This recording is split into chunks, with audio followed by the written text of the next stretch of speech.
TDP అధినేత AP CM Nara Chandrababu నాయుడుకు ఇప్పుడు ఏదీ పెద్దగా కలిసి రావడం లేదనే చెప్పాలి. ఎన్నికలు సమీపిస్తున్న కీలక తరుణంలో పార్టీలో లుకలుకలు స్టార్ట్ అయిపోయాయి. కడప జిల్లా రాజంపేట ఎమ్మెల్యే మేడా మల్లికార్జున్ రెడ్డి పార్టీకి జలకిచ్చి వైసీపీలో చేరిపోయారు. ఆ తర్వాత ప్రకాశం జిల్లా చీరాల ఎమ్మెల్యే ఆమంచి కృష్ణమోహన్ కూడా నేడు వైసీపీలోకి చేరబోతున్నారు. నిన్న ఆమంచిని ఆపేందుకు చంద్రబాబు సంధించిన అస్త్రాలేవి పనిచేయలేదనే చెప్పాలి. మంత్రి సిద్ధా రాఘవరావుతో పాటు పార్టీ జాతీయ ప్రధాన కార్యదర్శి మంత్రి నారా లోకేష్ ఫోన్ చేసినా కూడా ఆమంచి వెనక్కు తగ్గలేదన్న వార్తలు వినిపిస్తున్నాయి. ఇలాంటి తరుణంలోనే టీడీపీలోకి దాదాపుగా ఎంట్రీ ఇచ్చినట్లుగా కనిపించిన కేంద్ర మాజీ మంత్రి, కర్నూలు మాజీ ఎంపీ, కాంగ్రెస్ పార్టీ నేత కోట్ల సూర్యప్రకాష్ రెడ్డి ఇప్పుడు మాట మార్చేశారు. బాబు ఆహ్వానం మేరకు భార్య, కొడుకు, తమ్ముడితో కలిసి ఉండవల్లికి వచ్చి బాబుతో డిన్నర్ చేసి వెళ్లిన కోట్ల అతి త్వరలోనే టీడీపీలో చేరతారని వార్తలు వచ్చాయి. అయితే కోట్ల వ్యూహం మార్చుకున్నట్లుగా తెలుస్తోంది.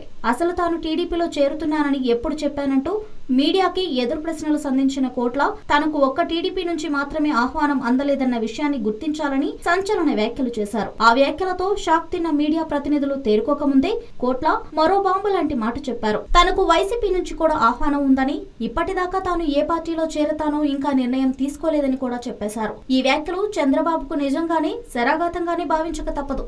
ఎందుకంటే ఇప్పటికే కోట్ల పార్టీలో చేరుతున్నారని, కర్నూలు జిల్లా నేతలు సర్దుకుపోవాలని, కోట్లతో కలిసి పనిచేయాలని ఆదేశాలు జారీ చేశారు. మరీ ముఖ్యంగా డిప్యూటీ సీఎం కేఈ కృష్ణమూర్తికి కూడా ఇదే మాట చెప్పారు. ఈ మాటను ఆసరా చేసుకున్న ఎల్లో మీడియా కోట్ల టీడీపీలో చేరిపోయినట్లేనని కూడా వార్తలు వండి వార్చేశాయి. అయినా చంద్రబాబుతో డిన్నర్ భేటీకి వెళ్లిన తర్వాత కూడా కోట్ల ఇంకా పార్టీలో చేరేందుకు ఎందుకు సిద్ధపడలేదన్న వార్తలు ఇప్పుడు ఆసక్తికరంగా మారాయి. జిల్లాలో సాగునీటి ప్రాజెక్టులకు సంబంధించి అప్పటికప్పుడు పచ్చజెండా ఊపటంతో పాటుగా కర్నూలు పార్లమెంటు సీటుతో పాటుగా తన సతీమణి కోట్ల సుజాతమ్మకు డోన్ అసెంబ్లీ సీటు, కుమారుడు రాఘవేంద్ర రెడ్డికి ఆలూరు అసెంబ్లీ సీట్లు ఇవ్వాలని కోట్ల కండిషన్స్ పెట్టారు.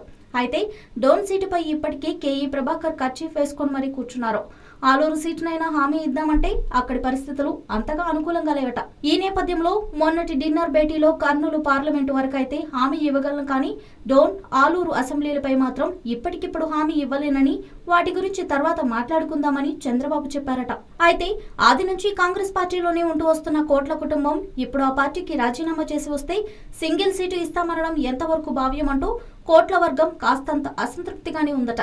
ఈ క్రమంలోనే కర్నూలు పార్లమెంటుతో పాటు డోన్, ఆలూరు సీట్లపై కూడా హామీ వస్తేనే టీడీపీలోకి చేరదాం, లేదంటే లేదు అన్నట్లుగా ఆ వర్గం భావిస్తోందట.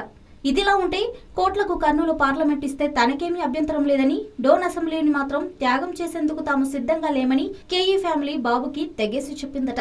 ఈ నేపథ్యంలో అటు కోట్లను సింగిల్ సీట్ కి ఒప్పించలేక, ఇటు డోన్ సీటుపై కేఈకి సర్దు చెప్పలేక బాబు సతమతమవుతున్నారట. ఈ క్రమంలోనే టీడీపీ కాకుంటే తనకు ఇంతకు ముందే ఆఫర్ ఇచ్చిన వైసీపీ ఉండనే ఉంది కదా అన్న భావనలో కోట్ల ఉన్నారట. ఇదే జరిగితే ఈ ఎన్నికల ముందు చంద్రబాబుకు నిజంగానే రిటర్న్ పంచ్ కాస్తంత గట్టిగానే తగలడం ఖాయమన్న వాదన వినిపిస్తోంది. హలో, మిమ్మల్నే యోయో టీవీ యాప్ డౌన్లోడ్ చేసుకున్నారా? ఇంకా లేదా? మీ యాప్ స్టోర్కి వెళ్ళి వెంటనే డౌన్లోడ్ చేసుకోండి.